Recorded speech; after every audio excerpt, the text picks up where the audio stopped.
네, 이번 주 볼만한 영화들 소개해드리는 순서입니다. 오늘도 강유정 영화평론가 나왔습니다. 어서 오세요. 네, 안녕하세요. 네, 오늘 수능 시험이 끝나서요. 뭐 네. 수능 시험이 끝났다고 다 끝은 아니지만 좀 수험생분들이 마음 편히 재밌게 볼만한 영화들이 좀 많았으면 좋겠습니다. 첫 번째 영화는 액션 스릴러 영화인데 시리즈 영화네요, 이것도. 네, 제목은 엔젤 해즈 폴른인데요.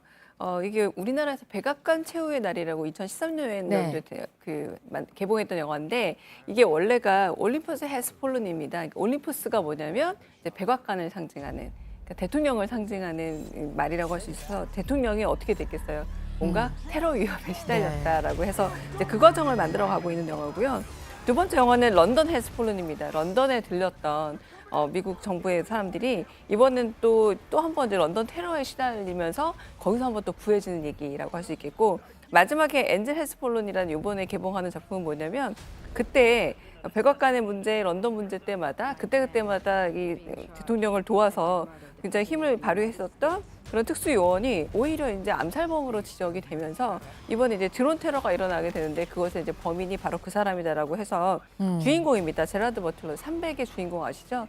그 주인공이 맡고 있는데 FBI 추격을 이제 따돌리면서 자신의 이제 진실을 파헤치는 그런 과정으로 그려지고 있는 작품입니다. 네. 아무래도 이제 요즘 뭐 테러라든가 이런 문제들을 액션 영화로 바꾸다 보니 네. 구해내는 과정들을 집중하고 있다고 할 수 있겠고요. 네. 그리고 이 영화 좀 재미있는 게 네. 처음에 제작했을 때보다 점점점 제작비가 줄어가고 있어요. 그런데 오히려 흥행 수익은 점점 늘고 있어서 제작비는 지금 점점 안 되는데 맞습니다. 그러니까 첫 흥행은 번째 점점 돼요. 작품은 의외로 흥행이 잘 안 된 건데 오히려 점점점 흥행이 더 잘 되고 있고요. 네. 이번에 게다가 이 주연인 제라드 버틀러가 직접 제작을 하기도 했는데 이미 북미권에서는 이제 손익분기점을 넘어서 성공했다고도 합니다. 그러니까 어떤 점에서는 오히려 가벼운 마음으로 영화를 만들어서 더 잘 된 건 아닌가 싶기도 해요. 네. 네, 제작비가 다가 아니라는 걸 맞습니다. 또 여실히 네. 보여주는 영화라고 네, 네. 할 수 있겠네요. 네.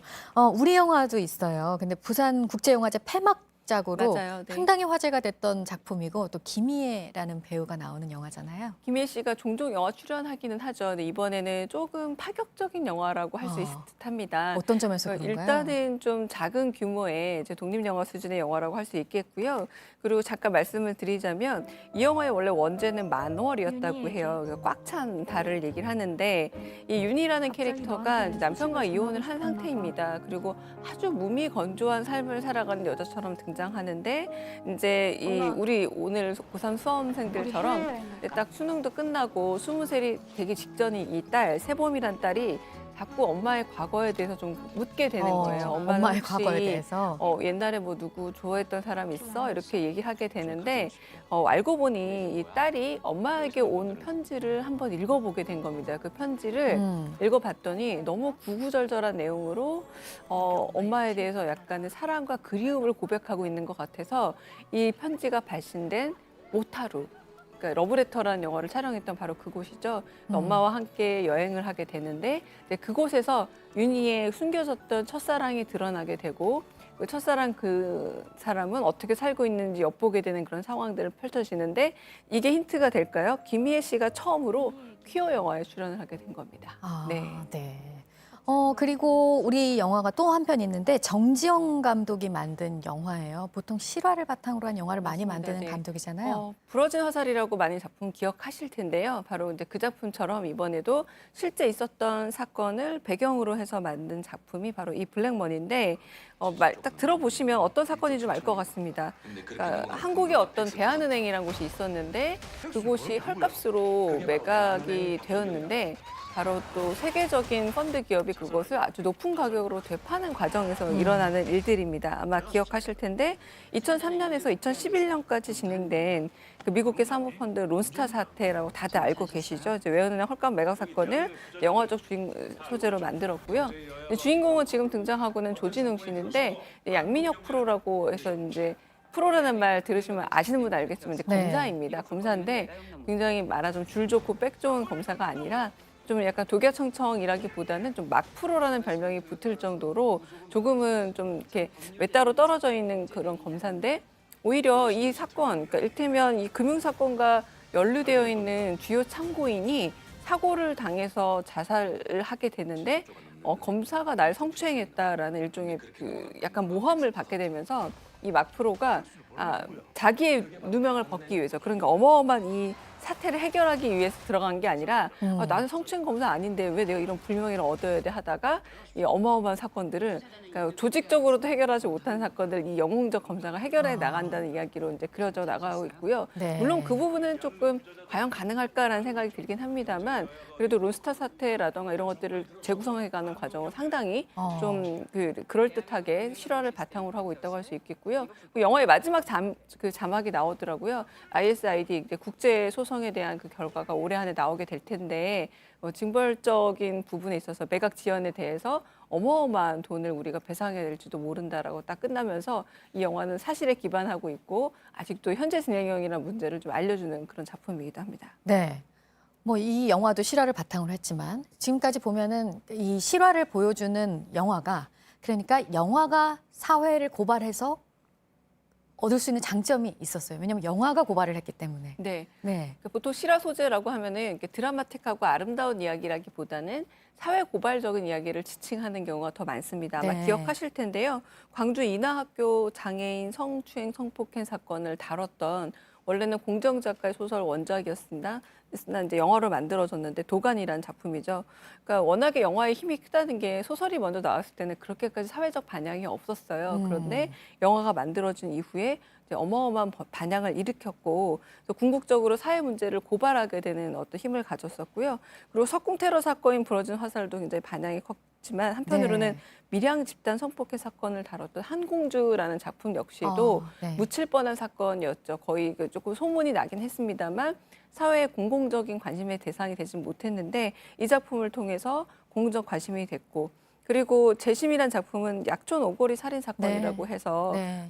지금 워낙 재심 변호사로 유명했던 그 변호사가 주인공이기도 했고요. 그래서 이 사건이 어떻게 됐는지를 재구성해서 명예를 되돌려주는 작품이 되기도 했습니다. 그러니까 한국에서 특히 이렇게 실화 소재인 영화들은 그러니까요. 현실적을 힘이 발휘하는 경우가 상당히 많습니다. 네. 근데 이렇게 또 실화를 다루면 영화에서 실화를 다루면 뭐 논란은 또 항상 또 따라오기도 맞아요. 하는 네. 것 같아요. 그러니까 이게 실화 소재 영화와 역사 소재 영화의 가장 큰 차이점은 역사는 좀 오래된 일이지만 실화 소재는 아주 가까운 사건들이잖아요. 네. 그러다 보니 때로는 재판이 끝난 지 얼마 안 된 사건도 있고 부러진 화살처럼 이렇게 뭔가 재판이 뭐 진행 중인 경우도 있고 해서 굉장히 사실은 좀 판단의 여부에 대해서 논란이 있는 경우도 많고요.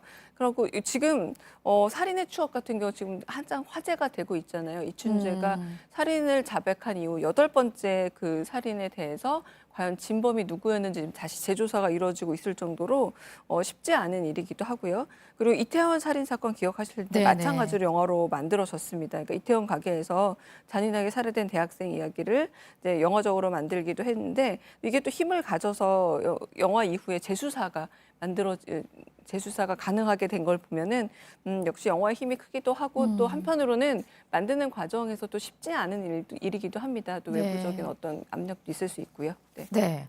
그러면 그런 점에서 보면은 우리 사회에서 영화의 역할, 그러니까 영화의 존재감이라고 할까요? 그 이유가 하나가 될 수 있을 것 같습니다. 네, 이런 한동안 영화들이. 특히 이렇게 사회파 고발 영화 내지는 실화 소재 영화들이 아주 큰 비중을 차지하고 대단한 반향들을 일으켰는데 네, 사회적인 여론을 형성할 수도 있고 그리고 제도의 개선까지 만들어 갈 수 있습니다. 특히 이제 도가니 개봉 이후에는 가해자의 처벌과 재수사를 촉구할 뿐만 아니라 이렇게 아주 구조적으로 조금은 묻혀져 있었던 그런 장애인 학교 내에서의 성폭행 문제 같은 것들이 사회적 관심과 그리고 감시 안에 그러니까 거의 언론이 하고 있는 워치독 역할 같은 것들을 영화가 하게 됐다고 할 수 있겠고요.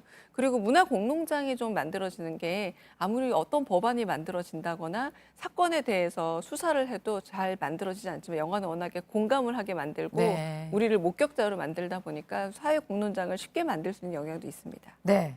그러니까 영화의 역할에 그런 부분이 있다면 앞서 말씀드린 대로 뭐 논란이 되기도 하고요. 그러면 좀 영화를 만드는 입장에서도 좀 피해자들을 더 배려를 한다거나 논란의 소지를 좀 피할 수 있는 방법으로 좀 신중하게 접근을 해야 될 필요성도 이런 영화들은 또 있어요. 실화 소재였다 보니까 언제나 또 그런 논란도 쉽지 않은데요. 가령 제가 개인적으로도 도가니란 작품에서 아동에 대한 성적인 추행과 폭행 장면들을 영화적으로 그렇게 구체적으로 묘사할 필요가 있었는지, 그리고 네. 영화에서 한편으로는 아이들이 느끼는 공포감을 상당히 시각적으로 재현했던 부분이 있거든요. 그래서 그런 부분들은 우리가 성추행이나 성폭력 사건을 다룬다고 해서 그 장면을 또 영화로 만드는 게 2차 가해가 되지 않는가라는 어떤 사회적 공론이 한 번 더 일어나기도 했고요. 그런데 좋은 경우도 굉장히 많습니다. 그럼 스포트라이트라는 이제 미국의 영화고요. 이 작품 같은 경우는 그런 노골적인 묘사 없이도 충분히 만들어냈다라는 거죠. 기자들이 어떻게 이 사건들을 파헤쳐나가느냐. 그러니까 스포트라이트 같은 경우는 특히 성직자들, 캐톨릭 성직자들이 아이들을 성추행, 성폭행 사건들을 다뤘던 언론 영화이기도 한데 그 부분에서 뭐 진술이 반복된다거나 혹은 아이들의 그런 장면들을 연출하거나 이런 부분이 없었거든요. 근데 또 흥미로운 거는 도가니 이후에 그런 장면들에 대한 가이드라인을 만들자는 논의가 폭발해서 네. 또 그런 부분에 대한 가이드라인이 또 다시 만들어지기도 하는 걸 보면 한편으로는 이렇게 조금 시행착오를 겪어가면서 좀 조금씩 더 인권 문제나 영화계 내에서도 네. 이런 부분이 만들어지는 것은 아닌가 싶기도 또 합니다. 관객들의 입장에서도 그걸 좀 잘 고려해서 보는 눈도 이런 맞아요. 영화를 볼 때는 네. 필요할 것 같아요. 네, 맞습니다. 지금 우리 살인의 추억 같은 경우도 저만 하더라도 이 사건은 영원히 밝혀지지 않을 사건이라서 조금은 좀 한 걸음 거리를 두고 봤는데 지금 밝혀지고 있는 얘기들을 보면은 여전히 피해자 주변에 많은 생존자분들도 있고 한편으로는 또 피해자 가족들도 있었다라는 걸 다시 한번 환기하게 되잖아요. 왜냐하면 네. 가해자가 우리 눈앞에 딱 이렇게 딱 보여지게 되니까 이제 그런 부분에서 지금 보니까 살인의 추억도 훌륭한 영화였으나 사체를 너무 노출했다라거나 그리고 살인 방법들이 너무 구체적으로 묘사되었다라고 해서 다시금 또 그 부분에 대해서는 또 이야기되는 측면이 있습니다. 네. 실화 영화들 얘기까지 오늘 해봤습니다. 강유정 영화평론가였습니다. 고맙습니다. 네, 감사합니다.